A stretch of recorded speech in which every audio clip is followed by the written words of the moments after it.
Alhamdulillahilladzi hadana li hadza wa ma kunna linahtadiya laula an hadanallah.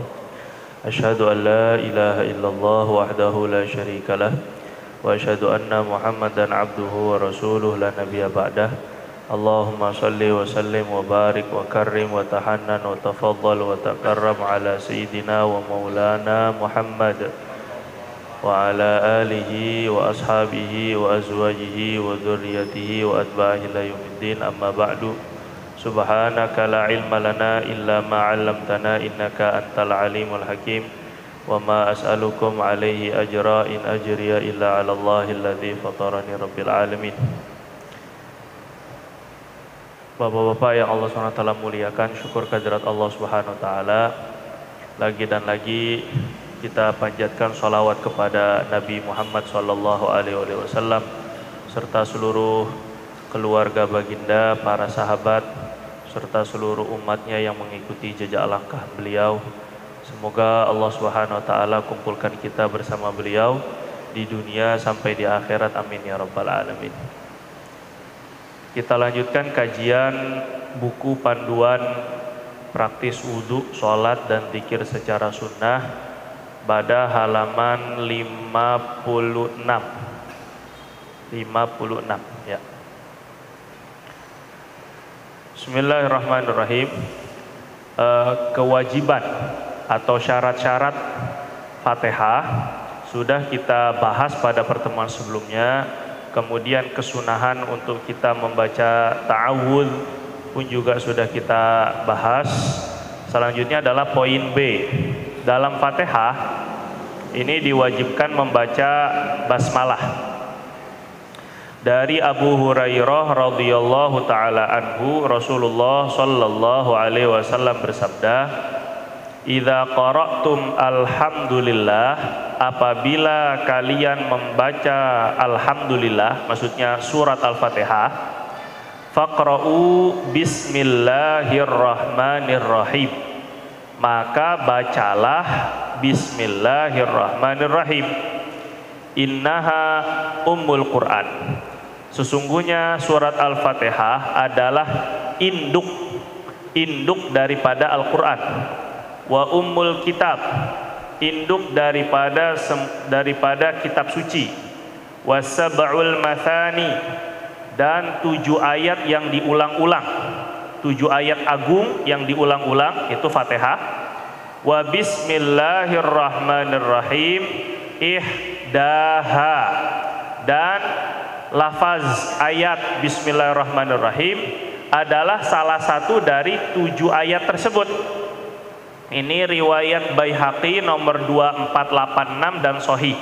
Jadi kita mazhab Syafi'i ini memang lebih mengambil riwayat ini, riwayat Sayyidina Abu Hurairah radhiyallahu ta'ala anhu, dan ini riwayat lebih hati-hati Pak dibandingkan kalau kita tidak membaca basmalah. Kadang-kadang kita di sebahagian tempat, di sebahagian masjid, di sebahagian jamaah itu imamnya nggak baca bismillah, termasuk di Masjidil Haram dan Masjidil Nabawi sendiri, atau di Saudi ala kulli hal secara umum mereka imamnya langsung Allahu Akbar, diam, dia baca iftitah, terus tiba-tiba Alhamdulillahi Rabbil Alamin, tidak membaca basmalah. Ini mazhab Hambali dengan mazhab Maliki. Mazhab Hambali dengan mazhab Maliki tidak menyatakan, tidak memasukkan bahwa bismillah termasuk Fatihah. Menurut mereka bismillah itu bukan Fatihah. Bahkan kalau ikut Maliki, mazhabnya tuh ada Syafi'i, ada Hanafi, Syafi'i, Maliki, Syafi'i, Hambali. Nah, menurut mazhab Maliki, menurut Imam Malik sendiri, kalau orang membaca bismillah saat ketika baca Fatihah itu hukumnya malah makruh. Sekali lagi Pak ya, hukumnya malah makruh karena takut orang menyangka bahwa bismillah itu termasuk Fatihah. Gitu Pak ya. Jadi ikut mazhab lain memang bismillah itu tidak wajib. Sebagian malah memakruhkan. Mazhab Hambali juga seperti itu. Bismillah itu bukan termasuk Fatihah. Jadi enggak wajib. Akhirnya mereka setelah baca a'udzu langsung baca alhamdulillahirabbil alamin. Terus bagaimana Fatihah kan tadi katanya as-sab'ul mathani, 7 ayat mulia yang sering diulang-ulang. Gimana 7-nya sedangkan bismillahirrahmanirrahim 1 kalau kita ya, alhamdulillah 2, ar-rahmanir-rahim 3, maliki yaumiddin 4, iyyaka na'budu 5, ihdina itu 6, shiratal ladzina sampai waladhdallin itu 7. Tapi bagaimana dengan ulama yang mengatakan bismillah itu tidak termasuk daripada Fatihah?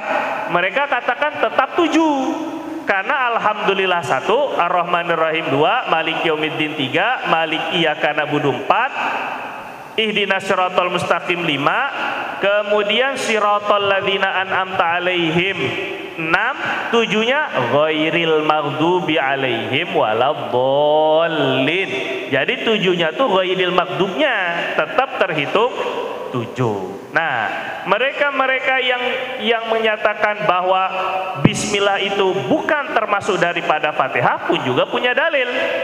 Dalilnya adalah riwayat Bukhari, Rasulullah SAW bersabda, Allah Subhanahu wa taala berfirman, qasamtu sholata baini wa baina abdi fa idza qala abdi alhamdulillahirabbil alamin qultu hamidani rabbi hamidani abdi.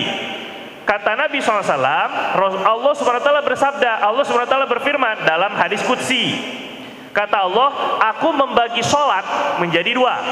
Ada bahagian aku, ada bahagian hambaku, yaitu Fatihah maksudnya.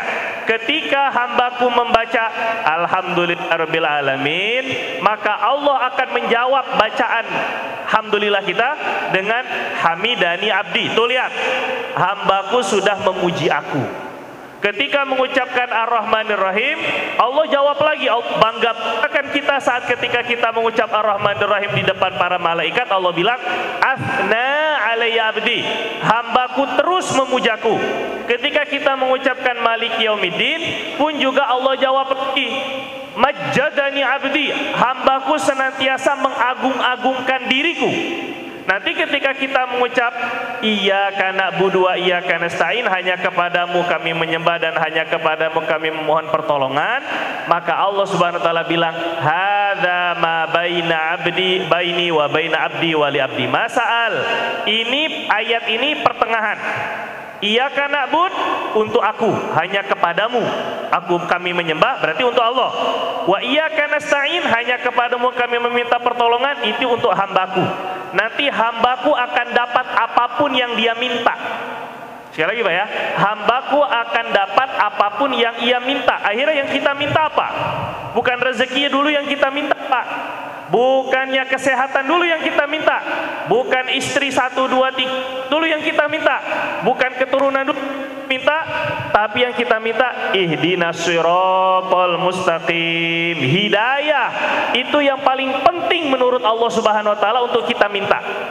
Ketika kita sudah menyelesaikan waladhdallin amin, Allah jawab, hadza li abdi, ini doa untuk hambaku dan hambaku mendapatkan apapun yang dia minta. Wali abdi masa'al, hambaku dapat apapun yang dia minta. Minta hidayah, aku kasih hidayah. Minta ampunan, sebelum kita membaca amin, kita sunnah membaca rabbighfirli, itu dalam hadis riwayat Ibnu Majah. Kita ulama kita tambahin rabbighfirli wali walidayya baru amin, atau kita tambahkan rabbighfirli wali walidayya walil mu'minina amin. Nah, makanya ulama-ulama kita tuh saat ketika membuka majelis, ketika tahlilan, ketika zikiran, dimulai dengan membaca Fatihah ala hadhihi niyat, atas semua niat-niat yang diniatkan. Walikulli niyatin sholihah wa kulli niyatin sholihah, dan setiap niat baik yang diniatkan. Al-Fatihah. Itu maksudnya apa? Karena Allah bilang ketika kita baca Fatihah, wali abdi masa'al, riwayat Bukhari Muslim, hambaku mendapatkan apa yang dia inginkan. Jadi kita tawassul, kita minta dengan Fatihah, apapun doa-doa yang kita panjatkan Allah kabulin. makanya setelah doa Al-Fatihah itu biasanya. Nah yang saya ambil bukan itu, yang tadi hadis tentang jawaban Allah kepada hamba saat ketika membaca Fatihah itu tidak ada ucapan bismillahnya. Sekali lagi Pak ya, kata Allah begini, aku membagi sholat antara aku dan hambaku. Apabila hambaku berkata alhamdulillahirabbil alamin, maka Allah menjawab hamidani abdi. Tadi jawabannya tadi. Di situ ada nggak lafaz bismillah? Nggak ada. Nah, jadi ikut dari hadis itulah mereka menganggap, maksudnya mazhab Hambali, mazhab Maliki menganggap bahwa Bismillahirrahmanirrahim itu bukan bahagian dari Fatihah. Jelas kira-kira Pak? Enggak jelas juga ya, karena kepanjangan ya. Pokoknya intinya gitu.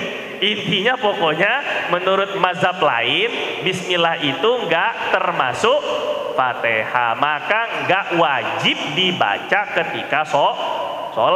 Jadi Bapak nggak usah heran, nggak usah aneh kalau ada imam atau nanti kalau umroh haji ternyata imamnya kok nggak baca bismillah, karena mereka juga punya dalil. Itu maksudnya, jelas ya Pak ya. Tetapi kita mazhab Syafi'i kita pakai dalil ini lebih hati-hati. Dan dalam hadis Nabi sendiri yang bilang wa bismillahirrahmanirrahim ihdaha. Bismillah itu salah satu daripada ayat Fatihah. Itu ceritanya. Jadi ini riwayat Abu Hurairah. Abu Hurairah paling pandainya hadis di antara para sahabat, paling banyak periwayatan hadisnya, dan ini sahih riwayat Imam Baihaqi. Jadi kita ambil ini aja daripada begini Pak. Daripada kalau seandainya kita mengikut pendapat yang mengatakan tidak wajib bismillah, terus kita nggak baca bismillah, ternyata di sisi Allah justru bismillah itu termasuk wajib, malah kan kurang sholat kita, kurang bagus, apalagi katakan tidak sah.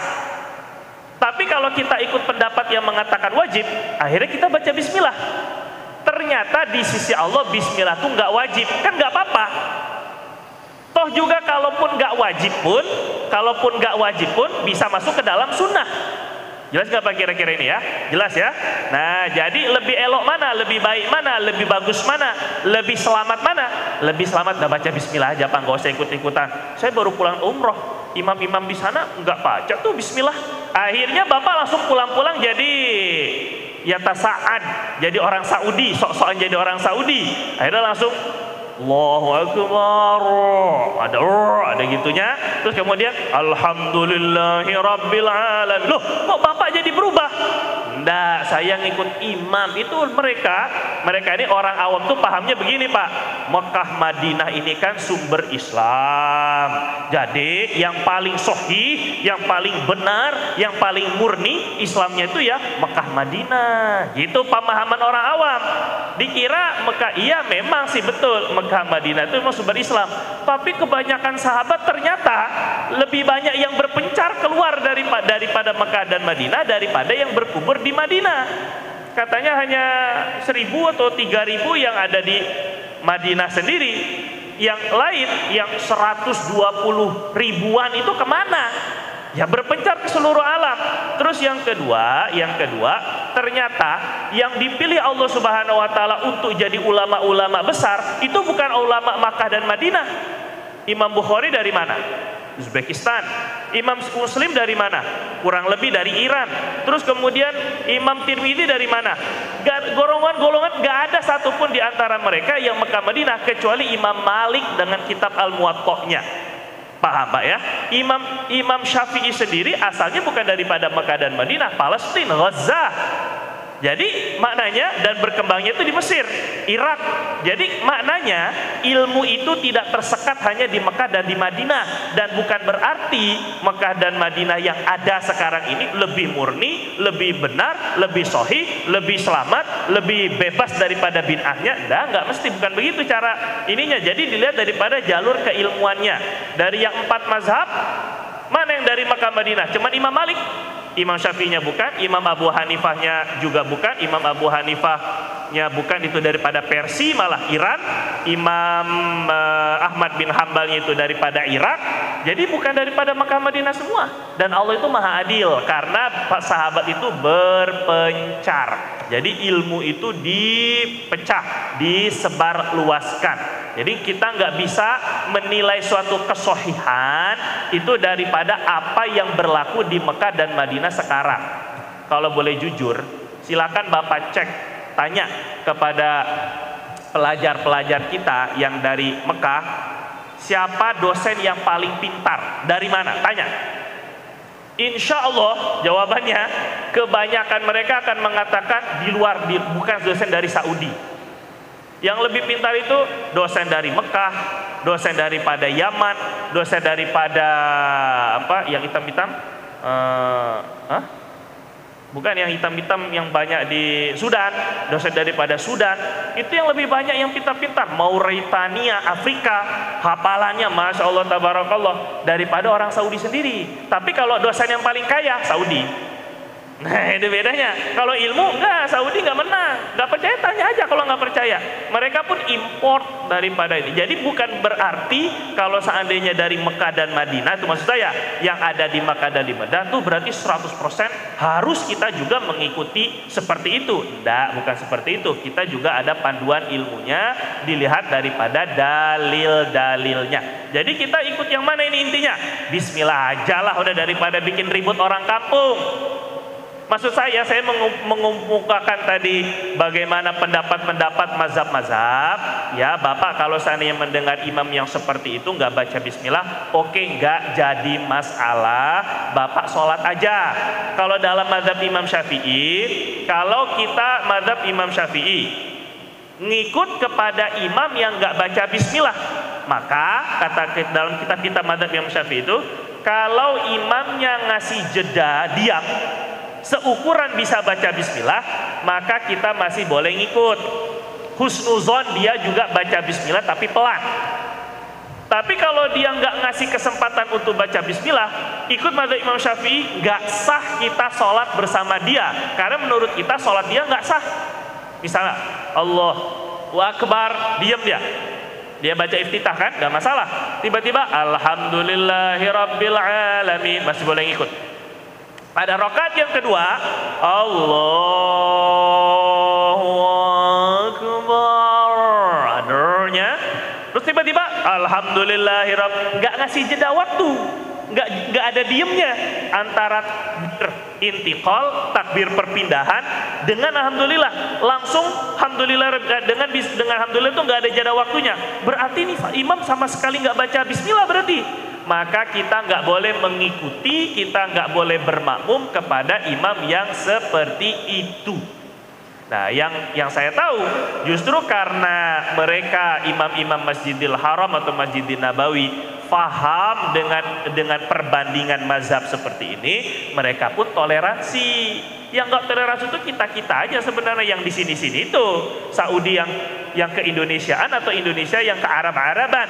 Akhirnya jadi sebenarnya kurang agak toleransi.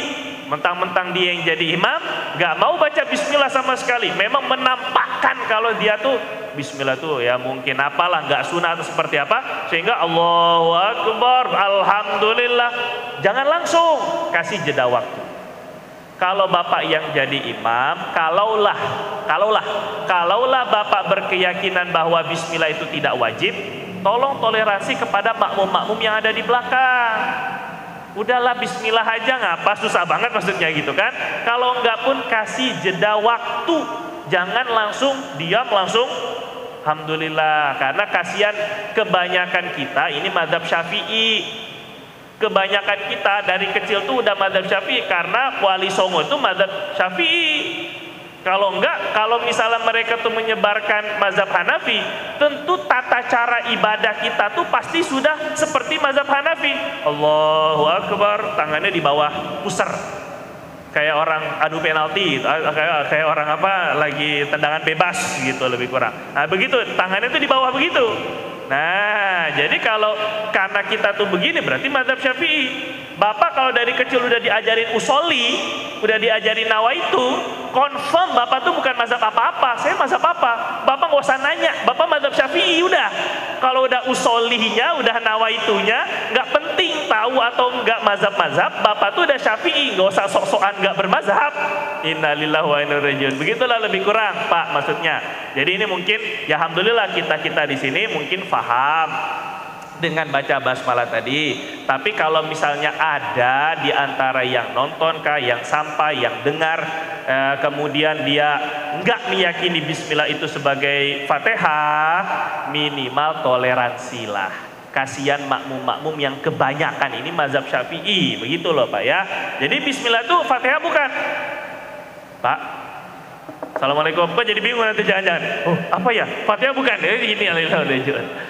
Jangan panjang lebar dibaca, panjangin tentang kadang-kadang Pak, kadang-kadang sebagian masjid itu agak-agak sok-sokan. Sebagian, bukan di alisan, alhamdulillah. Sebagian masjid minta pengajian fikih. Mau fikih apa? Fikih perbandingan mazhab. Wih, gayanya selangit. Akhirnya, saya dengar sini. Akhirnya, ketika dipaparkan mazhab ini, mazhab ini, mazhab ini, bingung sendiri. Kita ini milih yang mana sebenarnya?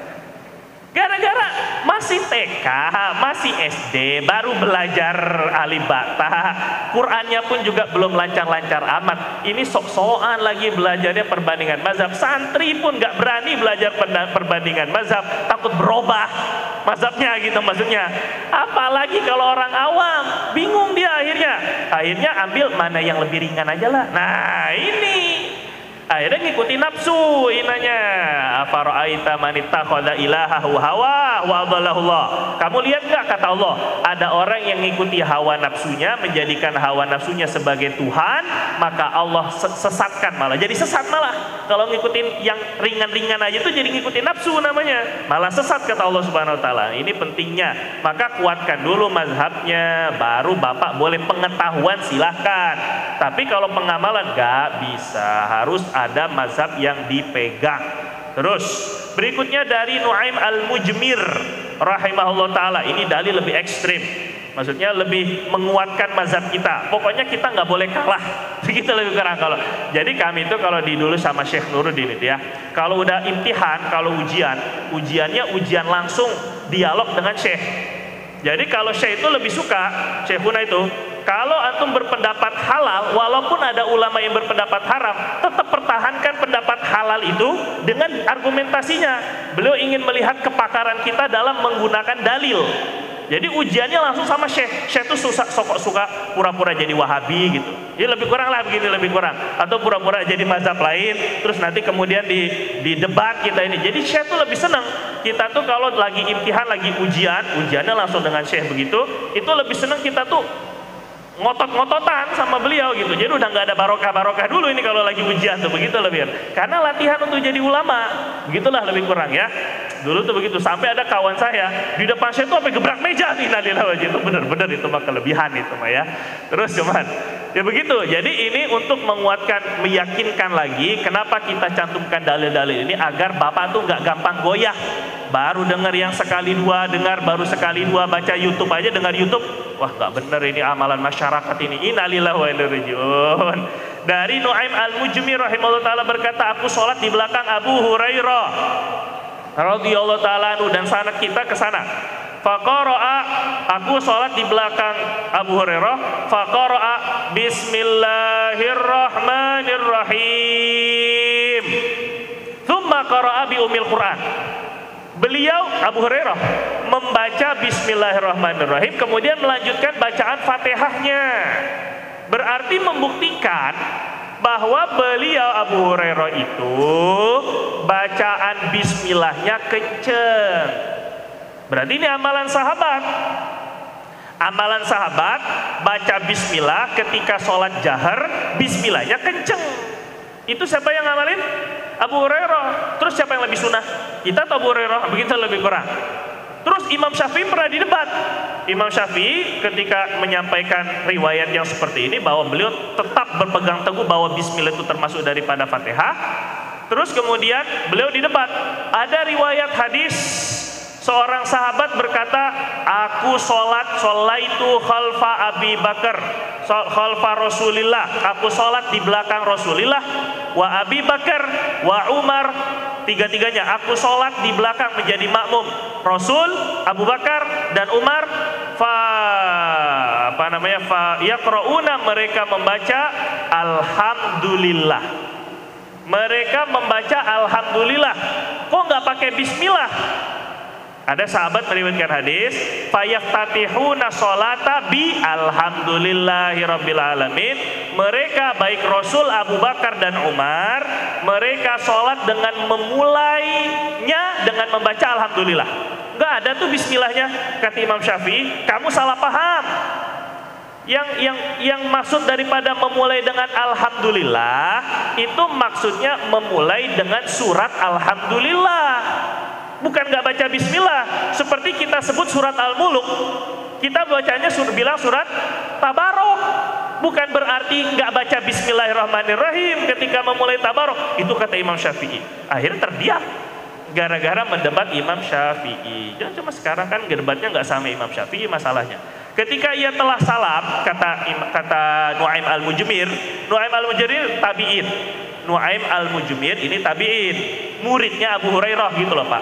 Beliau meriwayatkan ketika setelah Abu Hurairah setelah salam, ini lanjutin hadisnya panjang. Abu Hurairah bilang begini, sesungguhnya aku adalah orang yang paling serupa, paling mirip sholatnya dengan sholat Rasulullah SAW di antara kalian. Inilah asbahukum sholatan bi Rasulillah. Aku adalah, kata Abu Hurairah, aku ini orang yang paling mirip sholatnya di antara kalian. Aku yang paling mirip dengan Rasul. Kenapa berani seperti itu? Berarti maknanya ini hadis riwayat Hakim, sahih, nggak perlu diragukan kesohihannya. Hadis ini menunjukkan bahwa Nabi SAW mengeraskan bacaan basmalah dalam sholat jahar. Ini membuktikan bahwa Abu Hurairah itu Pak punya guru namanya Rasul.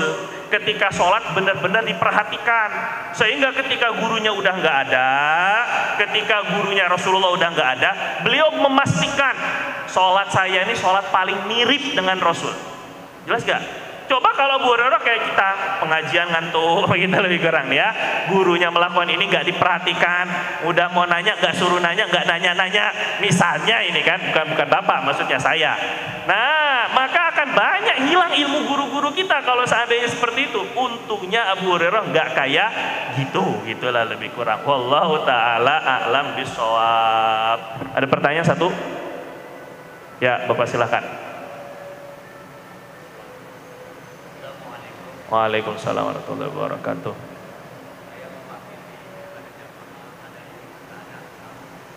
Oh iya malu-malu. Pakai topeng ya kalau malu.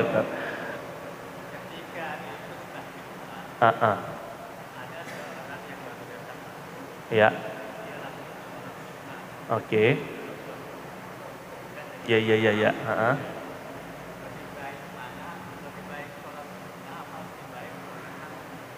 Khutbah. Oke. Satunya lagi.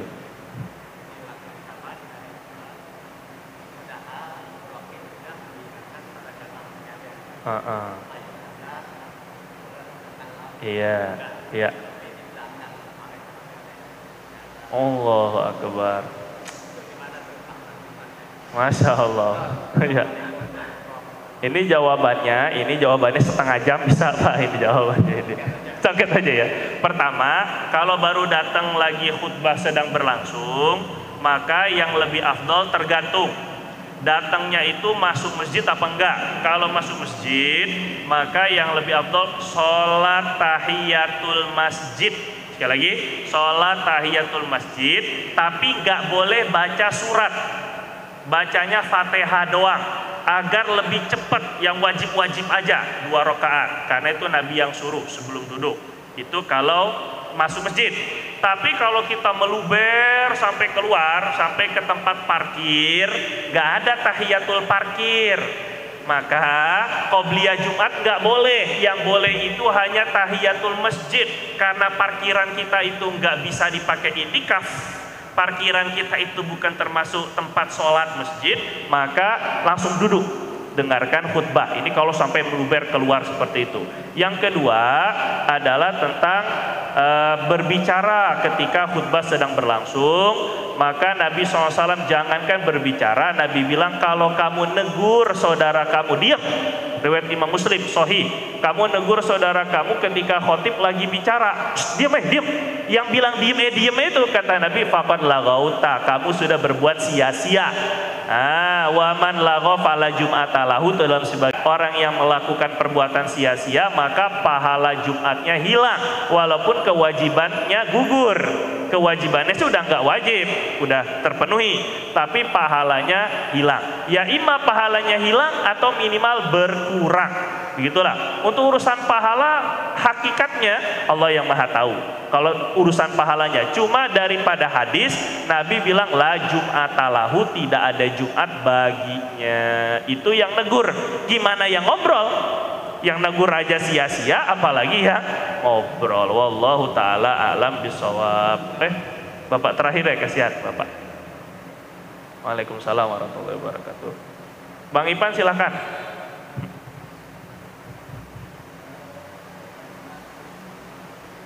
Ya.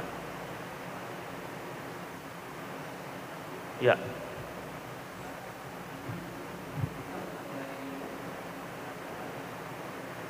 Bismillah, ya. Ya. Ya.